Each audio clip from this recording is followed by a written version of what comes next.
एक गांव में एक वैश्या रहती थी। तो वैश्या का गांव के बाहर घर होता था और एक बगीचा था। तो एक संत मंडली निकली। तो उन्होंने पूछा कोई एक बगीचा ऐसा एकांत शांत हो जहां हम अपने ठाकुर जी विराजमान करके आरती और भोग लगाएं, फिर रात्रि हो रही, एक रात्रि रुक के सुबह चले जाएंगे। तो कुछ लोग संतों का उपहास करने वाले होते हैं। तो उनका सबसे बढ़िया बगीचा वो गांव किनारे बैस्या वाले बगीचे को बताया। वहां पहुंचे तो बगीचा तो सुंदर था ही, क्योंकि वो सुंदर सजा करके रखती थी, तभी तो लोग लुभायमान होकर आते थे। उसमें ठाकुर जी विराज, अब देखो न जाने कौन से गुण पर दयानिधि जी जाते हैं। ठाकुर जी विराजमान किए, बस शुरू ही आरती, घंटा, प्रार्थना, जय जयकार, कीर्तन। वैश्य अपने दुखंडे पर चढ़ करके देखा कि अरे मेरी इस वाटिका पे संत भगवान। तो संत दरस जी में पातक टरे, दर्शन मात्र से पाप नष्ट होते हैं संतों के। वो हाथ जोड़े, थाल में कुछ मुद्रिका, आभूषण, बहुत से धन आदि की सामग्री, एकदम हृदय उबला कि जीवन हो गया, शरीर बेचते पाप करते, आज अवसर मिला संत भगवान की मंडली मेरे बगीचे में। गई, दूर से प्रणाम किया कि मैं नीच हूं, नजदीक जाने लायक नहीं हूं। और ऐसे थाल रखी, उसमें आभूषण, अंगूठी, रुपया, पैसा, ऐसे सब। और कहा संत भगवान इसे बेच करके सुंदर सुंदर भोग पकवान बनाओ, ठाकुर जी को पाओ, आप पाओ, हमारे अहो भाग्य, बड़े भाग्य। तो उनका तुम कौन हो, सकुचा क्यों रही हो इतना, नजदीक क्यों नहीं आ रही, दूर से क्यों। तो उनका भगवान डर लग रहा है, मैं अपना परिचय दूंगी तो आप सब भाग जाओगे यहां से। तो उनका नहीं बेटा, भागेंगे नहीं।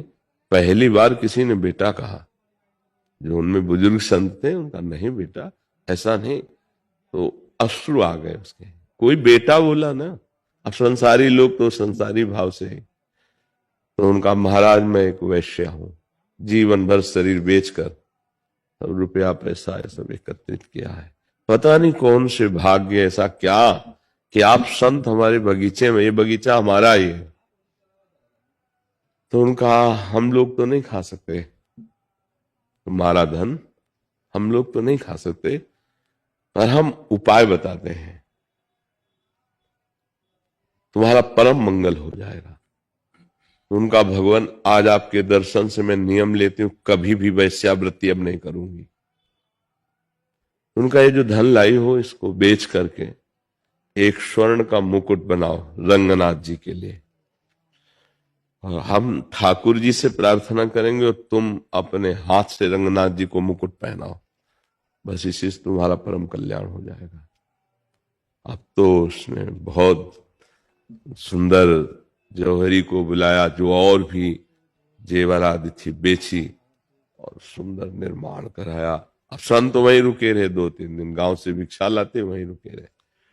रंगनाथ जी के वहां तो पुजारियों ने निषेध कर दिया कि वैश्या और फिर अपने हाथ से चढ़ाएगी, ऐसा नहीं हो सकता। और वो आचार्य कोटि के थे, तो उन्होंने कहा कि यदि भगवान गर्दन झुका दे तो तुम मान जाओगे। तो उनका हाँ, उन सोच रहे थे मूर्ति गर्दन कैसे झुकाएगी, और वो प्रेमी संत। तो उनका अगर वो वैश्या मुकुट लेके आए, भगवान ऐसे कर दे तो फिर पहनने दोगे। उनका हाँ अवश्य। ठीक है, कहा बेटी चलो। क्या संतों की कृपा, कहां अब कहां हजारों लोग इस बात के लिए आश्चर्यचकित थे कि वैश्या और मुकुट पहराएगी ठाकुर रंगनाथ जी में। ये लिखित हम बात सुना रहे हैं आपको, भक्तमाल जी की लिखित बात। तो अब जे भी चली तो उसे मासिक धर्म हो गया। अब रुक गई।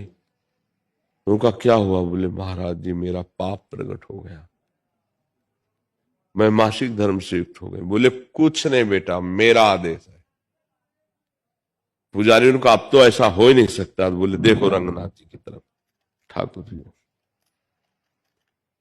ठाकुर जी अपनो परण विसार भगत को पूरो परण निभाऊं। ठाकुर जी तत्काल वैश्या ने मुकुट रखा, शरीर छूटा, भगवान के धाम को गई। एक चेष्टा ने भगवत प्राप्ति करा दी। तो आप निराश क्यों हो रहे हैं? आप अपनी करनी को पीछे की मत सोचो, आप भगवान की कृपा को सोचो और आगे अच्छी करनी करें। अभी बच्चे हो, अभी आप एक महान बन सकते हो।